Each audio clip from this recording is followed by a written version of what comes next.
Un choc en ouverture de la 10e journée de Lidl Star League au Palais des Sports René Bougnol de Montpellier entre les deux derniers champions de France, exception faite évidemment du PSG, le MHB face à l'USDK et un USDK François Xavier très malheureux en début de partie. Tout est bien du côté de Dunkerque sauf la fin des actions. La construction est au rendez-vous, malheureusement. Manque d'efficacité, manque de chance, manque de réussite, ce que vous voulez. Résultat des courses, c'est Montpellier qui prend de l'avance très rapidement. Vous voyez, 3-0 en 6 minutes seulement. Dunkerque qui ne marque pas, qui va chercher constamment les poteaux. Le premier but inscrit par Dylan Garin qui avait manqué déjà à 2 reprises la cible. Montpellier est dans le rythme et lorsque Montpellier est dans le rythme, en général, ça défile. Oui, avec une grosse inquiétude concernant Diego Simone. Une précaution, surtout puisque ça va aller beaucoup mieux.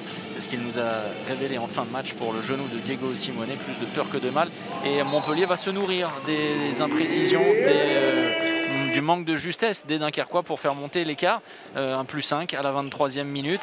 Et quelque peu un sursaut pour l'USDK en fin de première. Oui, avec Taboada. Et pas seulement Taboada, la bonne entrée également de Kenny Morales, même si là, c'est une grosse bêtise justement de Taboada qui donne un ballon de contre. Et c'est ainsi que va se conclure la première période. Dommage, la toute fin de première période, mal gérée par les Dunkerquois qui étaient revenus quelque peu. +5 à la pause pour Montpellier. Alors le problème, c'est que pour Dunkerque, il y a 2 périodes. Et si l'USDK a pu se cacher derrière un manque de réussite en première, eh bien Dunkerque, en tout cas sur l'entame de seconde, parce que ce sera beaucoup mieux après, va complètement céder avec des joueurs qui manquent d'implication, de précision sous les yeux de Julien Deljari, le président de Montpellier. Et Dunkerque va permettre à Montpellier de s'envoler doucement au score.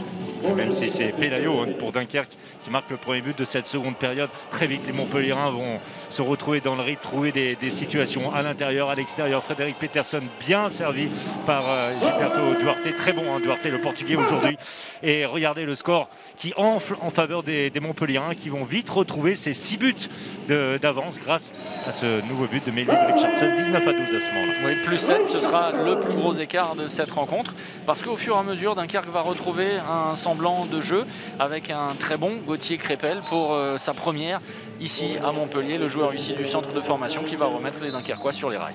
Oui, c'est une première avec 2 buts inscrits, 3 buts inscrits par le jeune Dunkerquois, il s'en souviendra. Les toutes dernières minutes vont laisser croire aux Dunkerquois une possibilité de revenir. Valentin Porte bien vigilant sur cette action. L'interception, le but de nouveau, 5 buts d'avance, les 5 buts qui sont conservés. Et pourtant, les Dunkerquois vont avoir la chance. Dylan Garin, une première fois, qui montre l'étendue de ses qualités. Il n'a pu le faire sur l'ensemble du match. À plusieurs reprises, les Dunkerquois vont avoir des ballons pour revenir. Mais finalement, Montpellier s'impose tranquillement. Et alors, de quelle manière? Regardez, en concluant sur ce coup de fou direct entre Kevin Bonnefoy et Hugo Descaldes. La victoire de Montpellier, la très bonne opération comptable, même si dans le même temps Limoges s'est imposé. Montpellier, avec un match en moins, s'assure de manière ferme la 3e place du podium, de quoi ravir les quelques supporters et le président Deljari.